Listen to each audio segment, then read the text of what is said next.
চার বন্ধু একসাথে একটি রেস্টুরেন্টে ভরপুর খাবার খায়। খাওয়ার পরে তাদের ভিতরে একটা হট্টগোল তৈরি হয়। এই দেখে ম্যানেজার একটু দূর থেকে এসে বোঝার চেষ্টা করে যে আসলে কেন কি হচ্ছে।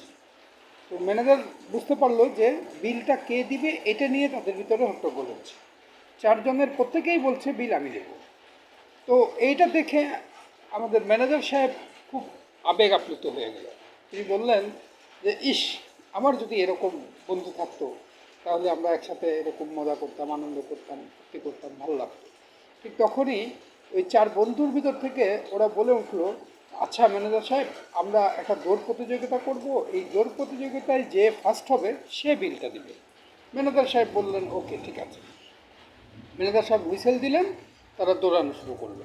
এর ভিতরে 2 মিনিট চলে যায়, 5 মিনিট চলে যায়, 10 মিনিট চলে যায়, 15 মিনিট চলে যায়, কেউ আর ফিরে আসে না।